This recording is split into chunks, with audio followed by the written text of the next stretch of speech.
All right, 122.1. So I wanted to start off by talking about trans issues because I'm writing a novel. I'm about 20% done with it. And one of the major characters is trans because it's set in the near future, and frickin' pretty much everybody's going to be trans in the near future. And I read that part to my wife, and she's like, everybody has somebody trans in their stuff now. Make them intersex. And I'm like, oh, well, that's interesting. You know what intersex is? No. Intersex is, you like to say that everybody could be squared away with mental therapy. I'm kind of really simplifying your argument, but that No. But the deal is that roughly It's not my argument. Okay, But but go ahead. 1.7% of the population is intersex, which means they can't be really squared away so easily because they have, biologically, they have characteristics of both sexes. 1 out of every 100 people is a hermaphrodite. Not a full-on hermaphrodite, that's fairly rare, and a lot of the effects, like there are about a dozen major different, little misfires that can create like characteristics of both sexes, and one of them is Klinefelter syndrome, which is what I'm going with. And you've heard of this under a different name, which is double XY syndrome, where the person has, instead of 46 chromosomes, they've got another female chromosome for 47 chromosomes, which makes for a really soft guy because they've got a double dose of female stuff. Wow. And they're taller than average because testosterone stops the bones in your leg from growing. So they've got tiny balls. They often grow breasts, but a lot of the time that's one kid in 1,000 has it, one boy, and it's often not discovered until they go in to see why they're infertile, and then they run, and because it gives you tiny balls, and you're not making, your sperm is lacking sperm, your semen. So anyway, and that's just one of a number of different things. There's the living in LA, we hear rumors about there's a certain famous actor who is rumored to have androgen insensitivity syndrome, where they're genetically a guy, but their cells do not react to testosterone, so they never grew the guy stuff. I won't mention who that person is, but everybody in LA knows who that person is. Oh yeah, everyone knows that. Yeah, and whether or not it's really it's really true. Suspected that But anyway, actress, whoever. yeah. So Never seen what it's. no, because it's not fair. It's like mentioning that that rumor was not true at all, that Richard Gere put a baby gerbil up his You butt. can't just toss that and tease the audience that way. No. Well, I just told you that Richard Gere put a baby, which he did not. It was just all a really crazy bullshit rumor. Anyway, so You know what? We did tease the audience. That's but we not can't fair. tell them. No, we can't. They Maybe can we just should cut Google out. it. Maybe we should cut it out. No. They just Google it, and because Okay. if you Google They can it, Google it. What are the initials?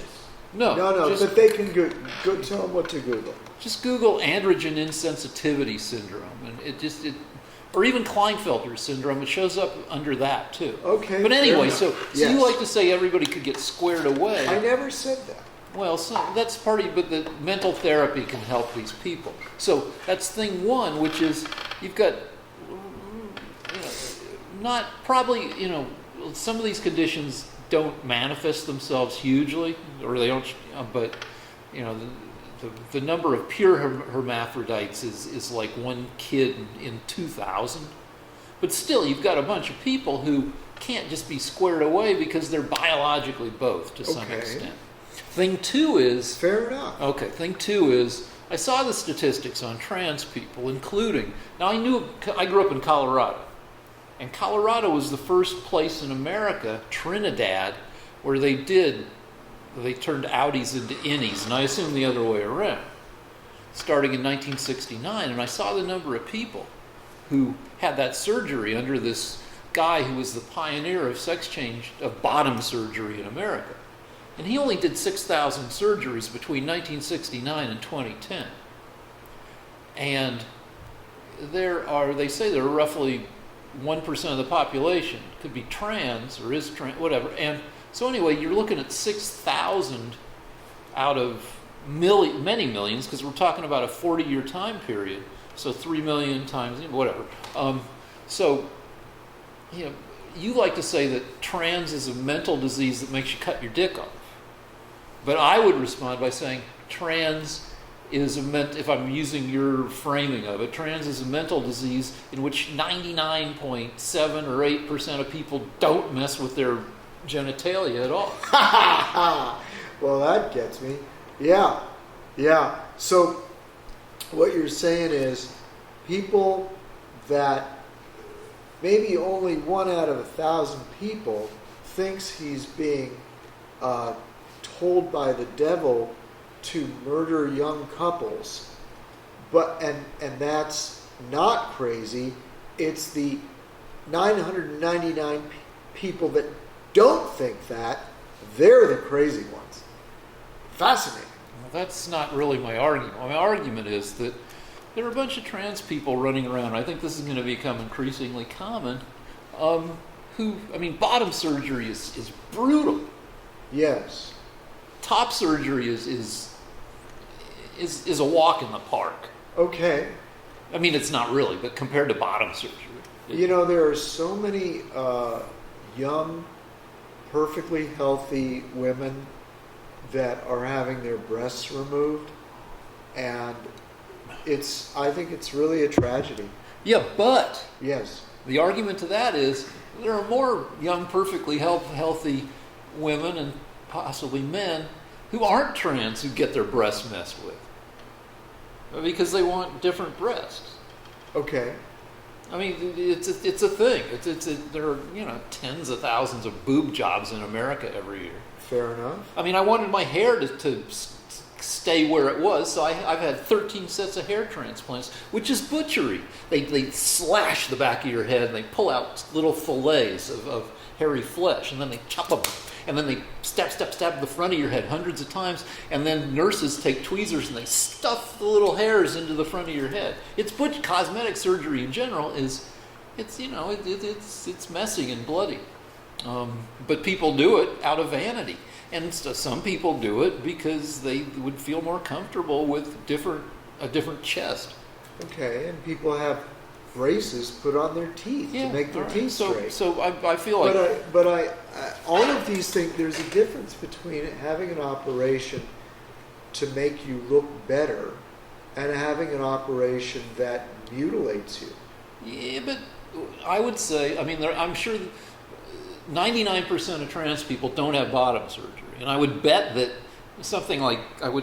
more than 80% of trans people don't even have top surgery. There are a bunch of people running around dressing as and living as not the sex they were born as. And what's the big deal? Well, I think they're mentally ill. Well, what is A, I would disagree, and B, what's the big fucking deal?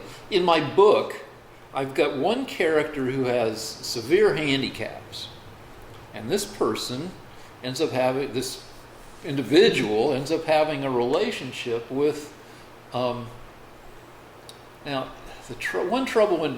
one way that amateur beginning and shitty writers get in trouble when writing novels is they're too wish-fulfilling. Like, you sympathize with your character, and right. You don't make shit hard enough on them. Okay. Like, your dad was one of the greatest screenwriters ever. He was, comedy screenwriters. And I believe that. He had terrible shit happen to his characters. A lot of the comedy came from the punishing of the characters. Inspector Clouseau had to go to jail in every show. In every iteration of the and he got series. hit with stuff. He got beat up. He had to go to and let's see. Rock Hudson and Doris Day got married, so but it took 2 hours to get there. Yeah, and a lot of suffering. Okay, what's your point? Well, my point is that I wanted to give my I wanted to make the girlfriend hot but intersex or trans, and I had to you have to justify it. Why are we dropping? There's a thing in movies called the magic what is it? Magic something pixie girl, which is Mary Sue.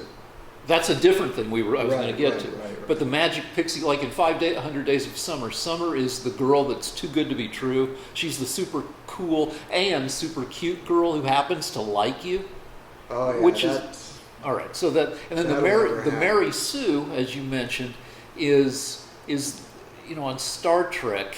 There's always the person in the red tunic who gets killed when they go down to the planet. They're expendable. They're an extra, basically. Okay.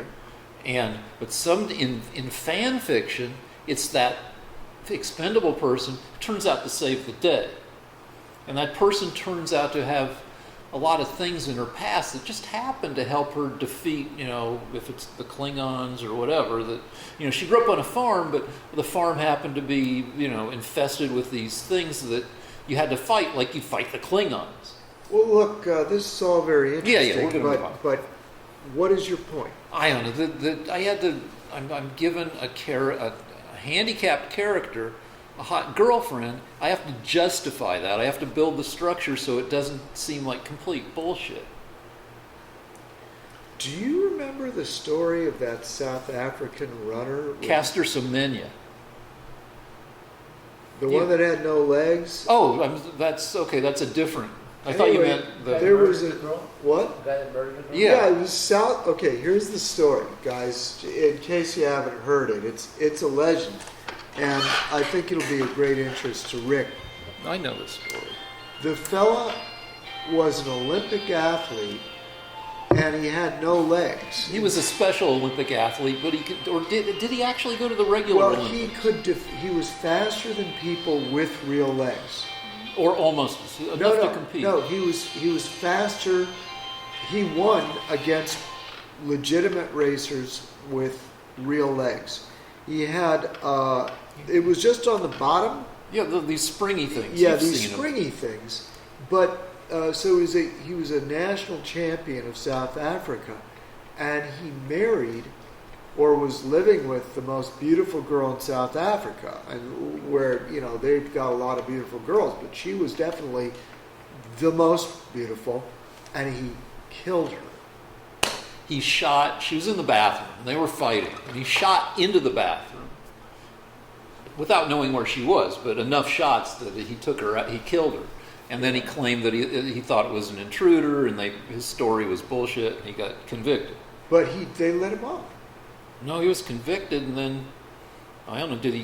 The last thing I heard, they let him off. Maybe they reversed it on appeal or something. Well, we've got to be authoritative here, so we can look it up.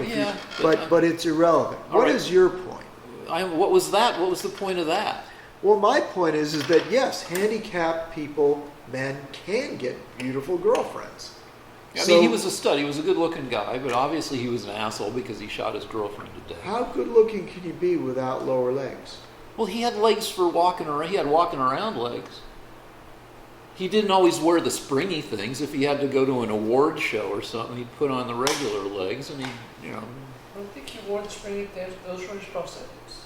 Yeah, for running, but I'm sure he had Anyway, we're wasting time on it. What is the point, Rick? The point is that I learned a lot about intersex people and trans people, and it seems like that they're not going away. And what's the big deal? And well, there's 100 different forms of genders now. You know that, right? Are you for that? As long as I don't have to memorize the initials for every frickin' form of gender, LGBTI.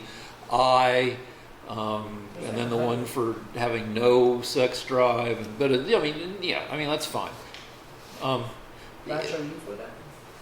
No, I think there is two, males and females. Yeah, but there are a bunch of people. There are hundreds of thousands of people in America now who are in relationships with somebody whose genitals don't match the gender they're living as. And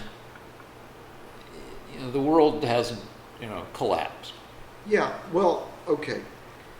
My response to all this is, first of all, let me ask you a question. There are people out there, it's a rare condition, who have doctors remove a limb, a perfectly healthy you arm or use leg. that argument. Yeah, and you, I assume, are in favor of that too, right, Rick? No, Why? because it's creepy and ridiculous. And Well, it doesn't bother you. It doesn't affect your life, right? I don't know. Well, no, wait a minute. It doesn't affect your life, does it?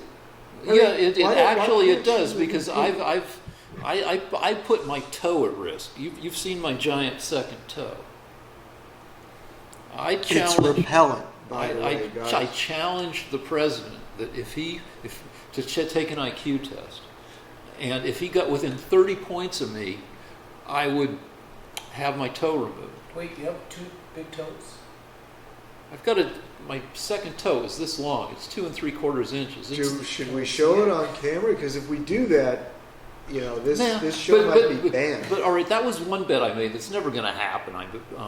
But seriously. But I will make a. Why is it that it bothers you that a man will have his arm, a perfectly good arm, removed? Why does that bother you? It doesn't affect your life, right? It doesn't seem right, though.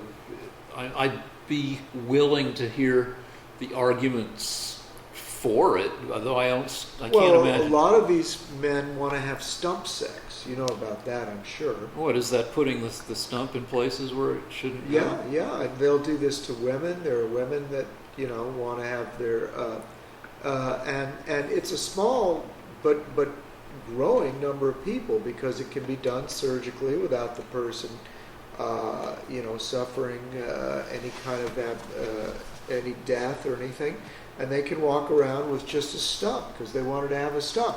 Now, why does that bother you? I don't know. It's just Bothers you.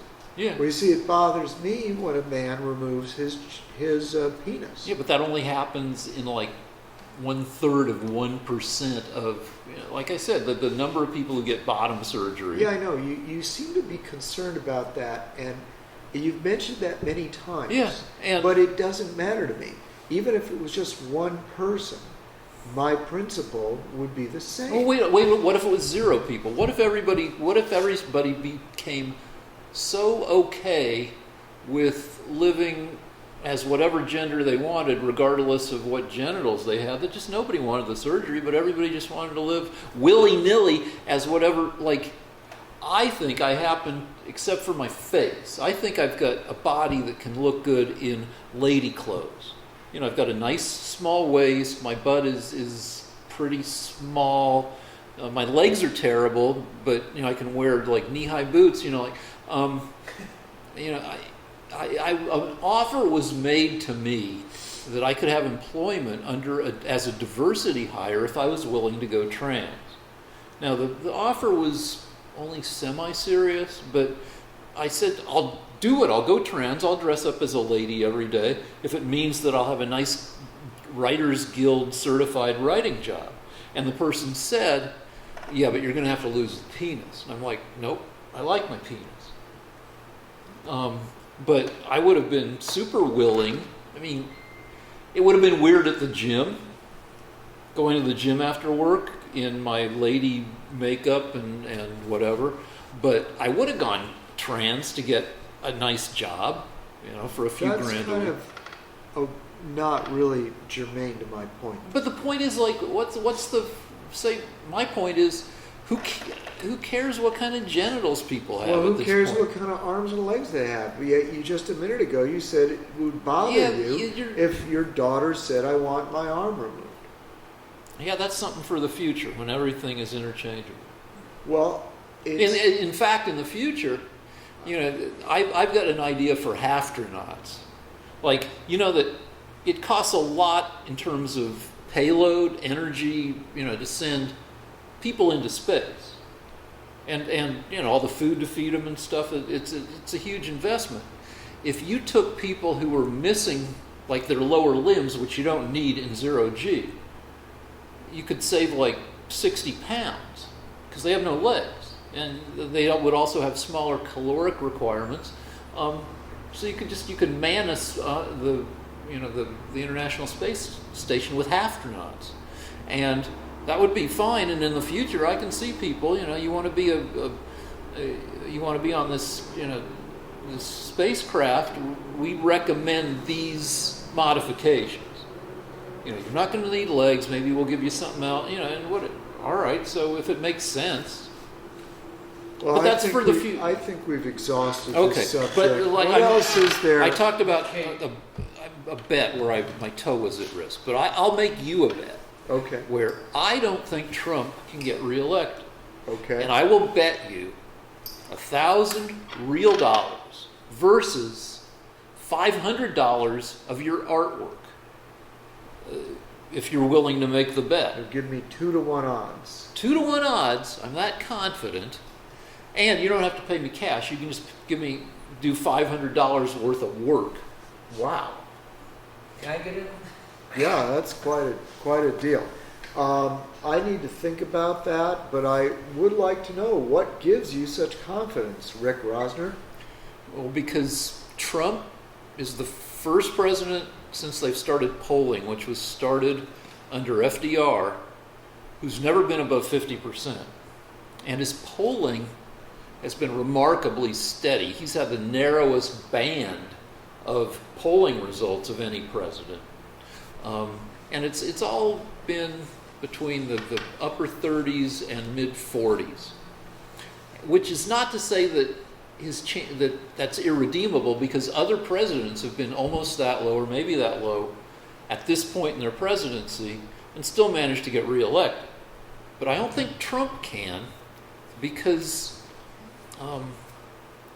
Trump doesn't get less Trumpy over time. He's always who he is. Which, let me take a small detour. What's confusing to me and maybe other people about Trump is Trump can actually be funny. And it's weird because Trump says a lot of bullshit, but then, like, I noticed they showed a clip of him blaming low energy light bulbs for the way he looks orange. And I thought, and you can't tell necessarily, I thought he was making a joke, and I thought it was a pretty good joke. Yeah, he is funny. He is, and He's funny. he's not funny all the time, but then he went into something else, and that was funny too, and it's like, what the fuck? Just go back to being a lying scumbag. Who got here from last? Yeah, no, but I think we agree. So, but anyway, he's Trumpy, Yes. and You're filibustering. We haven't heard from All right. Lance at all. No, So, you have this one Wait, statistic that makes you think he's going to lose. I think that he won based on everybody who loves him now and who haven't left him, because his support is steady. He can do fucking anything, and his support doesn't move. But I think there were some people who initially voted for him expecting him to be less Trumpy, and I don't think those people are coming back. I don't think to wrap it up, I don't think you have a lot of people who didn't vote for Trump last time who are going to vote for him this time. So, He is making inroads in the black and Latino communities. except his approval, unless you have a different poll result, is like 3% approval among black people. Well, here's the deal. I don't know that statistic, but I will say that he lost the popular vote last time, and I think he could very well lose it again and still win. So if you tell me there's a poll that shows him behind in popular votes, that wouldn't surprise me. No, I'm looking at, because I looked up, because that doesn't tell you enough. Right. So I looked up the models, The Electoral College and I looked at 4 of those that are compiled on this one website, and some of those have him losing narrowly, and one of them has him losing by a larger margin. but I just, you know, I mean, stuff could happen. Like, there's this Mideast war brewing, and war tends to help the incumbent. It depends. I think that one thing that could change everything is if Trump decides to use force against Iran. So, should we talk about that? Yeah, because that would be the biggest determining factor, in my opinion. So if this week the Iranians, yes? Before you go into that, just do you trust the polls? Were the polls right the last time, Lance? Well, I obviously mean, have not. you seen some of the political rallies? that he's been having? No. I mean, I could argue about the rallies, the fact that okay, if you want to talk pure politics, one, he's going to have 10 times more money than he had last time. And I mean literally 10 times more. That's based on what you've been reading? Yeah, he's actually... He's in L.A. now fundraising yeah, tonight. no, his fundraising is literally many, many times greater than it was the first time. Is that He ran a cheap campaign. is that because he thought he didn't need to raise a shitload of No, money the it's first because he didn't earn that. He ran a cheap campaign. He didn't spend that much. He spent a lot less than a normal presidential candidate spends. Well, he got billions of dollars. They say, people who've analyzed it, because he said a bunch of stuff that most candidates don't. He was super Trumpy, and he got a lot of coverage, so people like to say he got billions of dollars worth of free publicity. Well, that's true. I don't deny that. But if that's the case, he'll get even more publicity now because he's already president. So that factors that out. Now, what I'm saying is that in terms of pure politics, you made a statement, you think he's going to lose. I'm saying that you might be right. I'm certainly not going to, because I'm a Trump supporter, I'm not going to argue with you about whether that he's going to win because I'm a Trump supporter. Don't interrupt me. So on the one hand, he's getting 10 times the money that he had. On the other hand, Google, Facebook, Twitter have combined forces to try to route information to people that will sway them to vote for the Democrat. Without arguing with you, I mean, I'm going to disagree, but I don't want to turn that. That shouldn't be what we spend time on. Well, they've had Senate hearings, and they've basically admitted that that's what they're doing. There were executives at Google that were caught on camera saying that they did this, and they have several whistleblowers that left Facebook and Google that have written lengthy documents stating that they worked there and that this was told to them, that that's what they're going to do.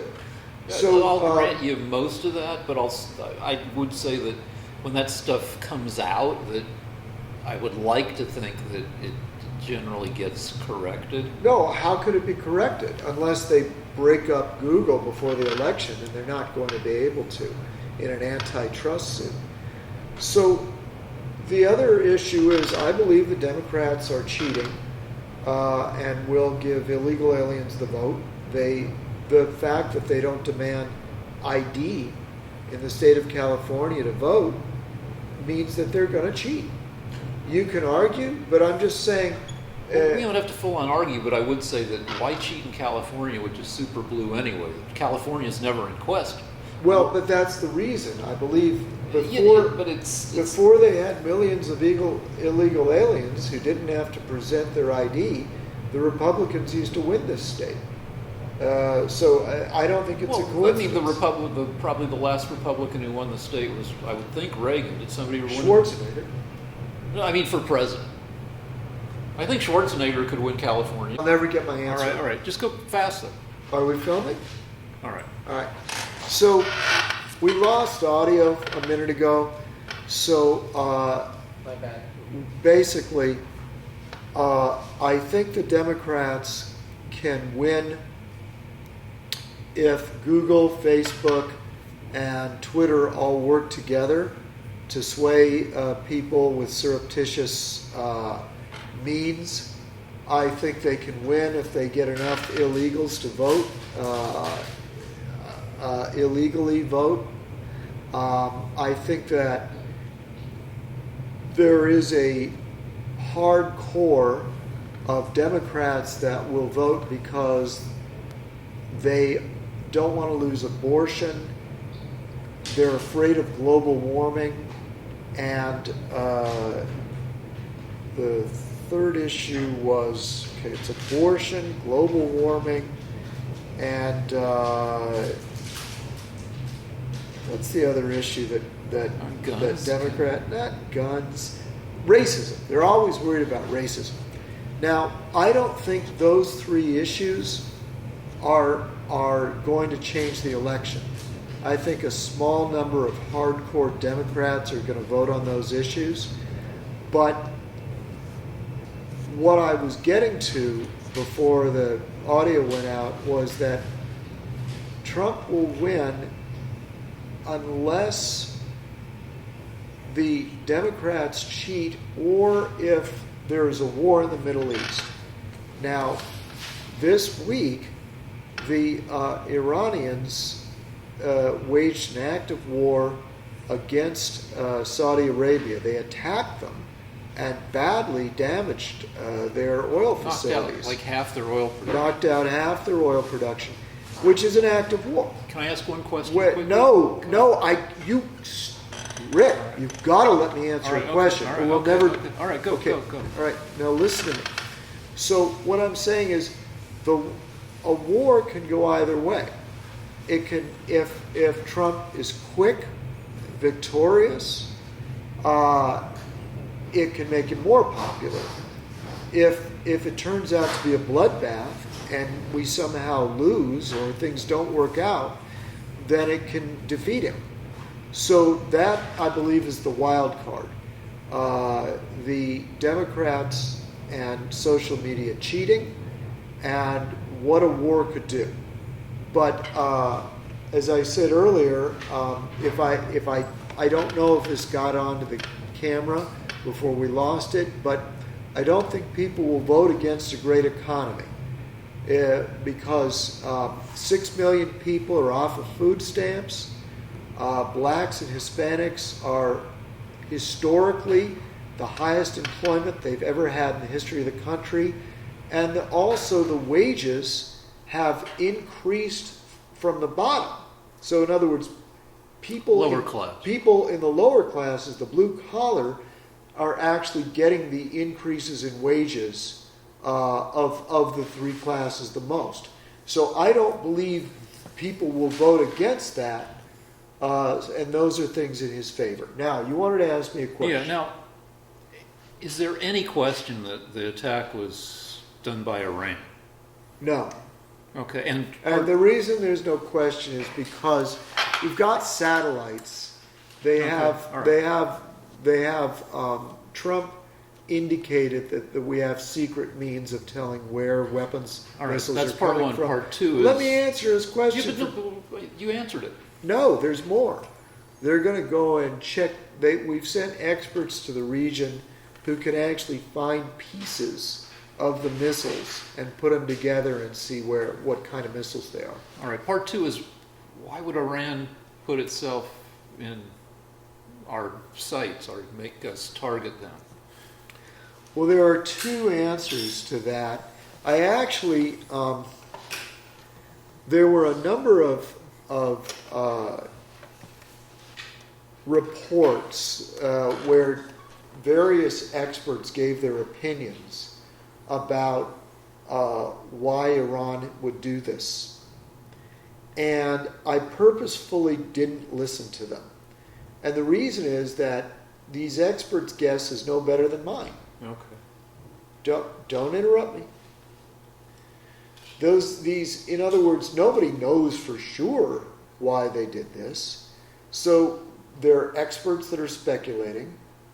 And I noticed immediately when I heard these experts that some of these experts are against war under any circumstances, and some are for war. And so I didn't want to listen to them. I wanted to just use my own understanding. So my own understanding is this. The Iranians, there are two possibilities. One, the Iranians want war. Now, I doubt that because there are easier ways that they could start a war with us. The easiest way would be to attack us instead of Saudi Arabia. That doesn't rule out the possibility that they want war with Saudi Arabia. So they could want war just with Saudi Arabia, but that would draw us in. So the second explanation is something that I did hear some conservatives say, and this is the one I think makes the most sense.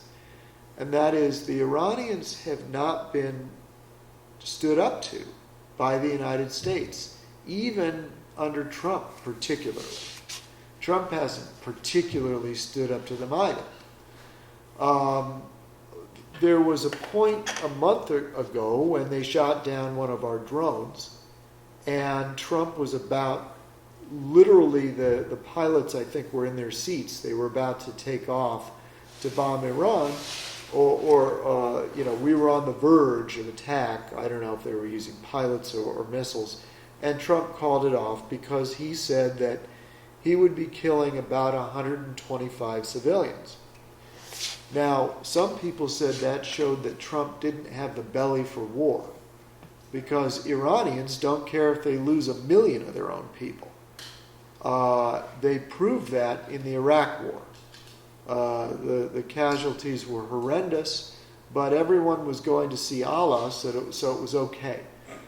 So the point is that as a result of Trump's humanitarian restraint, the Iranians might feel that he's not all that different from Obama, and think that they can simply keep pushing, because nobody has the strength to stand up to them. Here's the thing I may have heard, I think I have heard, I wasn't paying attention.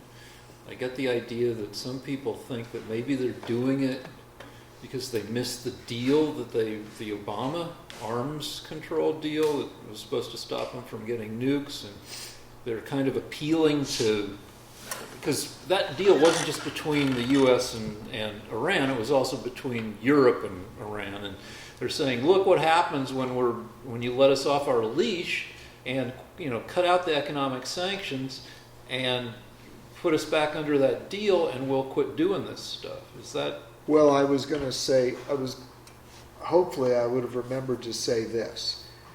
The Iranians know that they can intimidate the Europeans. So what happens is the Europeans get their oil from Iran, or they get their oil, they don't get it from Iran, but they get it from Saudi Arabia. We are self-sufficient because of Trump's freeing up of American energy. For the first time in 75 years, America is energy independent, which is an incredible achievement that the Democrats can't take credit for. So actually, we don't... Oh, wait, no, because that shit happened... The U.S. became number one in world energy production under Obama. No, Obama attempted to restrict fracking wherever he could and kept the oil companies from going into all kinds of restricted areas. Nonetheless, that's the point at which No. We've become independent under Trump.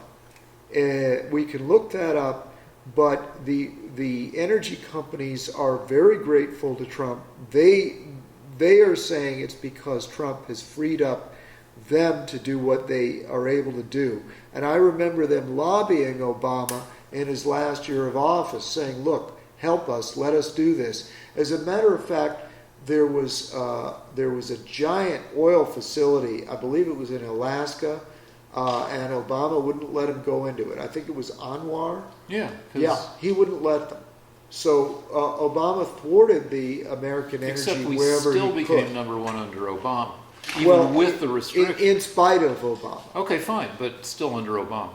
But You're gonna have to look that up. I don't think that's true. yeah, I just read it today. I don't just think it's frickin' true. read it. Yeah, I'm sure I'm sure the Democrats told you that. Action? But we can look that up. Do you want to look it up now? Not particularly, because Okay. it's not that big a point. But no, it is a big point because it affects international relations with Iran. It turns out that under Trump's leadership, the U.S. does not need there to be a glut of oil. But our allies, on the other hand, do. And so what the Iranians are basically doing is they're bullying France and Britain and Europe in order to show them, look, we can't bully the U.S., but we can cause an awful lot of trouble. And if you don't want trouble, you better do what we say. All right, I don't think we have to And argue about that. Okay. So, but let's move on to some other stuff, which I have a director, yes? Well, no, wait a minute. We're not done with this issue, Rick, because we have a big question, and that is, what is Trump going to do? Now, recently, we're speculating that the reason that Bolton was forced to resign was because he was arguing with Trump, because Trump was considering, this is not proven, but it's possible that Trump was considering weakening the sanctions against Iran, kind of letting them up a little bit. I thought it was about bringing the Taliban to Camp David. And Bolton would have been against bringing the Taliban to Camp David, but he was also against weakening the sanctions against Iran. Either way, the question facing the United States right now is whether to go to war with Iran. So we have justification right now. Mm-hmm. And if you want the National Security Richland Advisor Richland's opinion, we're going to eventually have to fight Iran. I don't believe that they will ever give up their quest for nuclear weapons. They don't care if they lose 1 million of their own people. They don't care if we destroy their economy.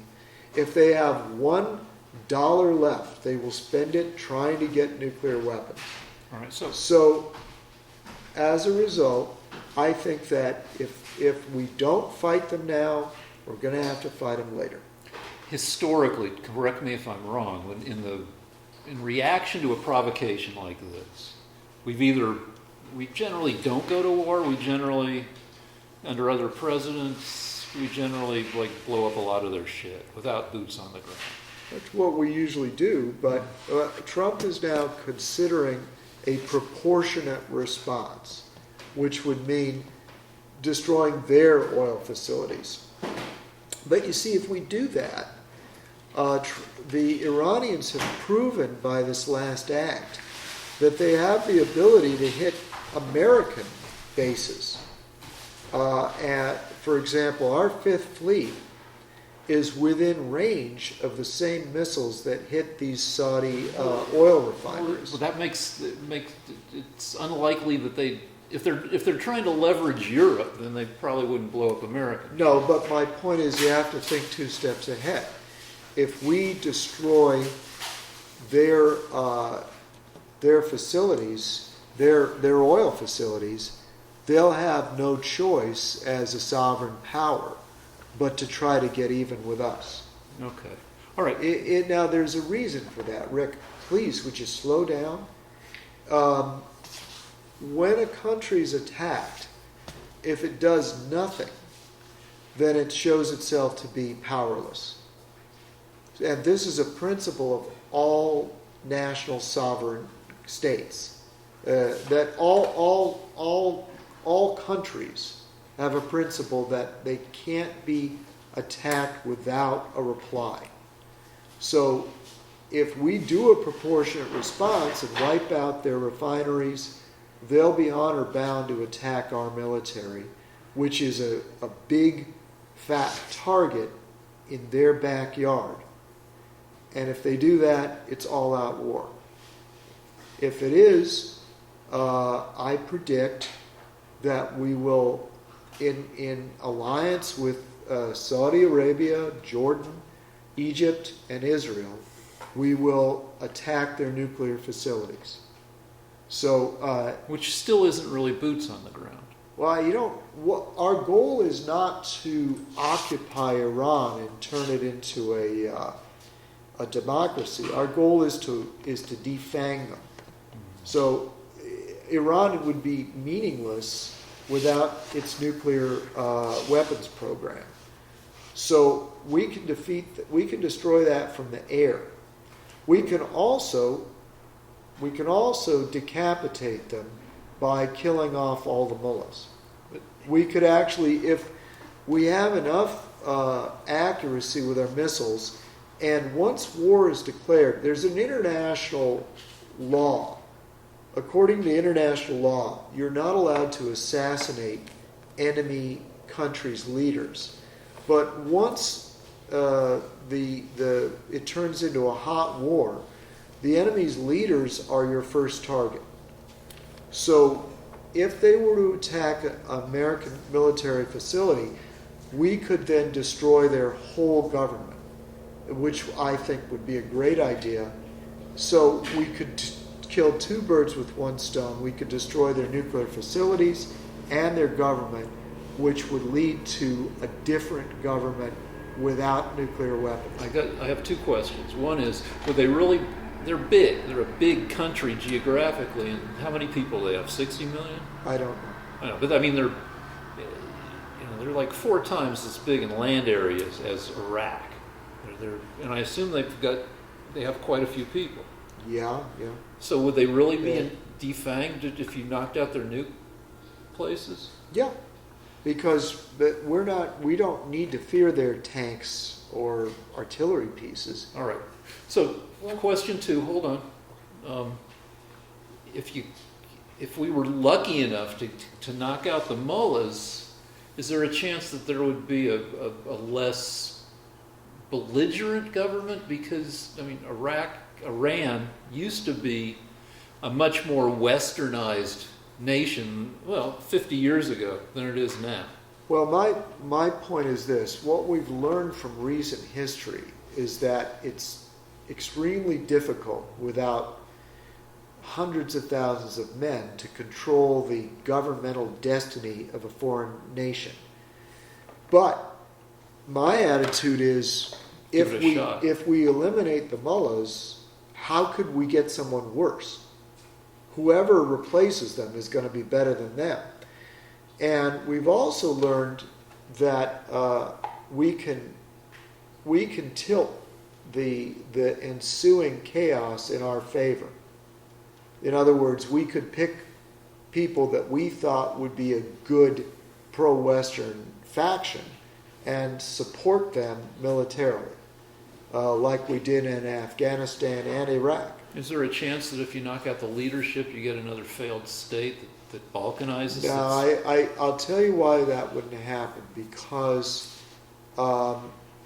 it looks like if we finally attack Iran, it's going to be an alliance between all the Middle Eastern powers, and Israel and ourselves, and probably some European powers that are pretty fed up with the situation as well. And I think we've learned from past experience that we will strengthen one side overwhelmingly, and make sure that they are able to put down the whatever rebel faction. Now this is looking way ahead, but in a nutshell, eventually we're going to have to attack them. Eventually we'll have to overthrow them and support a side and make sure that side stays in power. Those are 4 things we have to do that are inevitable. It's not that I want to do them, and Trump obviously doesn't want to, but I don't see any way out. All right, so let's move on. Just one quick addition to that. If Bibi Netanyahu loses tonight, how is that going to affect? Yeah, it looks Because like we have such a strong ally, and Israel being our ally is right there in that strategically that position. How would that affect? Israel just held, Netanyahu is running for, I guess, a 4th term as prime minister. And according to exit polls a few hours ago, it looked like he wasn't going to be able to form a majority coalition. And I don't know exactly what the upshot of that is, but it's considered him losing. Yeah, except that he's been in tight spots like this before and somehow managed to triumph in the end. So I don't know who's going to win. I also know that if he loses, the policy of Israel will remain that Iran can't have a nuclear weapon. Mm-hmm. So I don't know how that would change their reaction to Iran. Okay, so next issue, for me at least, is a thing that when I go on Twitter, I kind of call it judging books by their covers. If you look back at Watergate, Nixon was well known for looking kind of creepy. It's not entirely fair. He wasn't a terrible looking guy, but certainly he wasn't as handsome as JFK. And it's said that he lost the debate on first televised presidential debate in history because he wouldn't wear makeup and he got sweaty and he looked untrustworthy. And if you look at the Watergate crew, there's a bunch of guys there who looked creepy the way the man looks creepy. You know, stick it to the man. They look like the man. And like E. Howard Hunt with his burning his hands and just, or a bunch of... That was G. Gordon Liddy. G. Gordon Liddy. But if you look at the current crew of Trump and associates, I feel they have that same judging a book by its cover. Many of them have that same look. Stephen Miller looks creepy. Frickin' Lewandowski testified today, and he's got people were on Twitter were saying he looks like Niedermeyer in Animal House, who was a bad guy.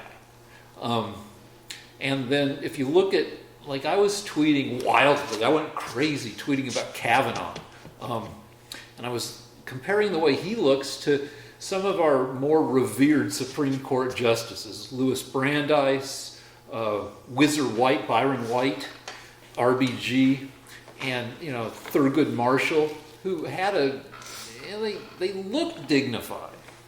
And Kavanaugh is known for, and you can say, his whole career in life was on the line, and of course he was going to react strongly, but he's known for that yelly performance in front of the Senate. And then you've got Bill Barr, who looks toadish. And anyway, like, I just think in general that Trump's crew tends to look like creepy, and that I think that creepiness in many cases is on the inside and the outside. Okay, this is why our viewers are going to reject socialism, reject Rick Rosner and his views. This is why I'm doing the show. Because if you listen to Rick's last statement, you see how petty, how irrelevant the Democrats are, that they would focus on something so superficial.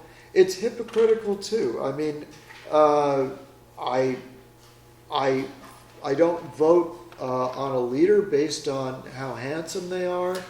I also think that it's typical of Democrats to be this low. And so I think it helps my argument to show how low and irrelevant the Democrats' arguments are. I mean, Rick rarely argues with me about policy. Instead, he's brought up 2 weeks in a row that he thinks Republicans are creepy. Well, Okay, if you vote based on looks, then you go ahead and vote with Rick. I should say that in my humble opinion, I don't want to go as low as Rick has, but I do think that the Democrats are no better looking.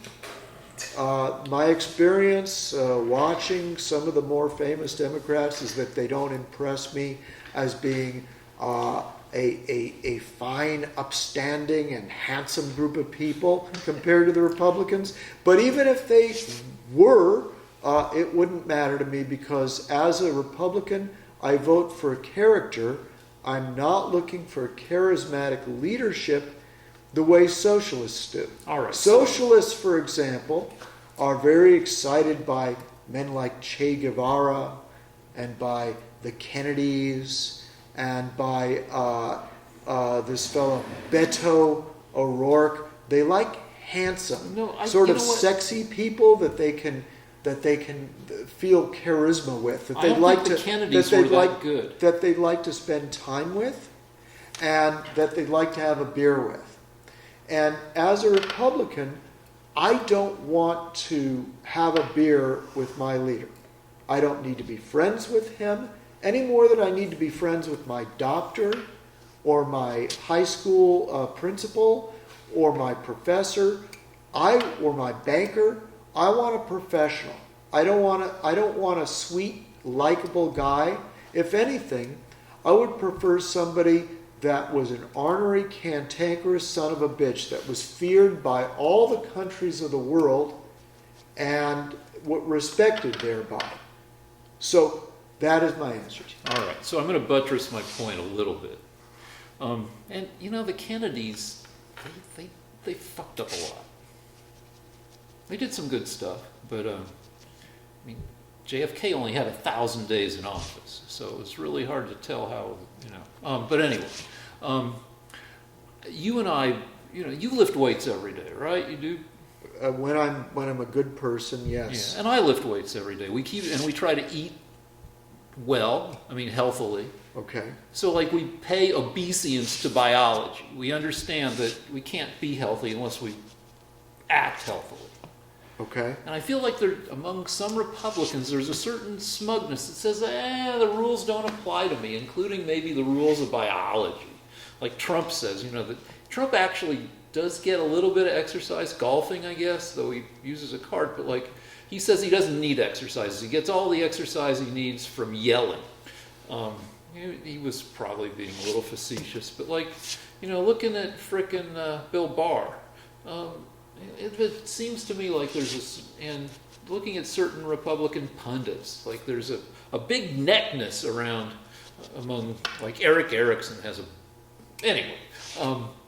there's a certain, the rules don't apply to me, including the rules of the human body. I can do whatever the fuck I want. The lack of discipline, a smugness, if you would. I don't think the Democrats are in better shape. I'll give you Jerry Nadler. He looks terrible. He's a Democrat. He's the head of the House Judiciary Committee, and he's one of those old guys who has the belt up here. But and there's a famous Jay Leno quote that politics is showbiz for ugly people. So the Democrats aren't super beautiful either. Okay, next topic. Okay. All right. Should we take a break first? That's a big subject. Sure. You didn't